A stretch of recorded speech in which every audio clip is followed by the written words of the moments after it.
বিয়ের আগের দিনও আমি আমার বয়ফ্রেন্ডকে ফোন করে সারা রাত ধরে ভীষণ কান্নাকাটি করেছিলাম। বারবার করে তাকে আমি বলেছিলাম, চলো না আমরা দুজনে মিলে আমাদের ফ্যামিলিকে আবারও একবার বোঝাই। কলেজে পড়ার সময় আকাশের সাথে আমার আলাপ হয়েছিল। তারপর 3 বছর ধরে আমরা রিলেশনে ছিলাম।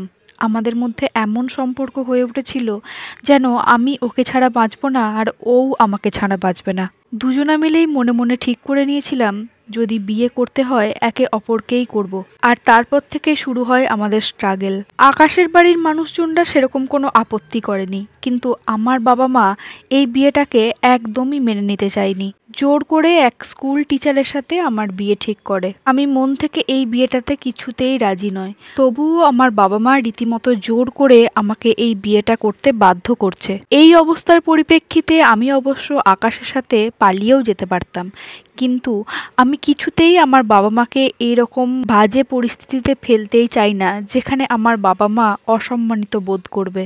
বিয়ে যদি করতেই হয় তাদের অনুমতি আশীর্বাদ নিয়ে আমি আমার পছন্দের ছেলেকে বিয়ে করতে চাই, আর যদি তা না হয় আমি আমার ভালোবাসাকে ত্যাগ করতেও রাজি। যাই হোক, অবশেষে আমার বিয়ের দিন ঠিক হয়ে গেল।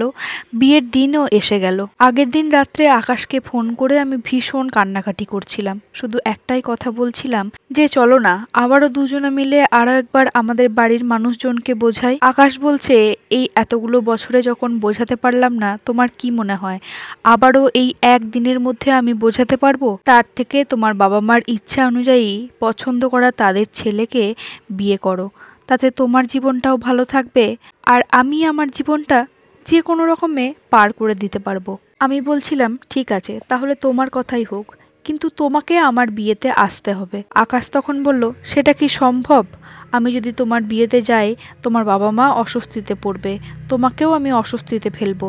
আমি চাই না আমার ভালোবাসার মানুষ বা ভালোবাসার মানুষের বাড়ির মানুষজনরা আমাকে নিয়ে কোনো রকম অপরিস্থিতিতে পড়ুক। আমি তখন বললাম, তোমাকে ছেড়ে আমি কি করে থাকবো?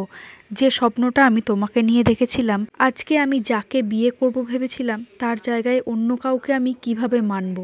আকাশ তখন আমায় ভীষণ পরিমাণে বোঝায় যে আস্তে আস্তে সব ঠিক হয়ে যাবে, তুমি বিয়ে করে কয়েকদিন হাজবেন্ডের সঙ্গে থাকো, দেখো সব ঠিক হয়ে যাবে, আর তারপরে সময় সুযোগ করে একটা বাচ্চা নিয়ে নিও, আর তার দিকে তাকিয়ে সারা জীবনটা দেখবে তোমার খুব ভালোই যাবে। এই সমস্ত কথা ওর মুখ থেকে শুনতে আমার খুব বিরক্ত লাগছিল সেই মুহূর্তে, কিন্তু ও আমার সামনে জীবনের কঠিন বাস্তবটাই তুলে ধরেছিল।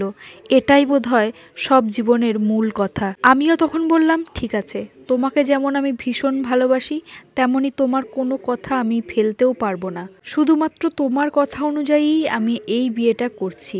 তবে হ্যাঁ, তোমাকেও আমাকে একটা কথা দিতে হবে, তুমি সারা জীবন এইভাবে চলবে না, তোমার জীবনটাকেও সুন্দরভাবে প্রতিষ্ঠা করতে হবে। আমাকে কথা দাও। আকাশ তখন বলেছিল, ঠিক আছে, তুমি যখন চাইছো তাই হবে।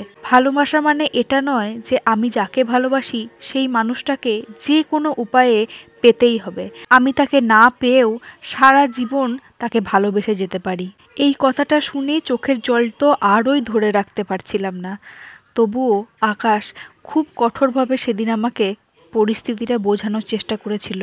এই বলে সেদিনের ফোনটা কেটে দেয়, আর সেই দিনের সেই ফোনটাই আকাশের সাথে কথা বলার আমার শেষ ফোন।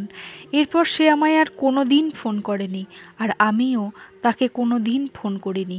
ওর কথাটা নিয়েই আমি সারা জীবন মন দিয়ে সংসার করে চলেছি। আজকে আমার একটা ছোট বাচ্চাও হয়েছে, তাকে মানুষ করছি, স্বামীর ঘর করছি। সত্যিই তাই, ভালোবাসা মানে শুধু পাওয়া নয়, ত্যাগও বটে। এই গল্পের সাথে আমার জীবনের কোনো মিল নেই, ভালো লাগলো তাই শেয়ার করলাম। তোমরা যদি তোমাদের জীবনের গল্প আমার সাথে শেয়ার করতে চাও, ইনবক্স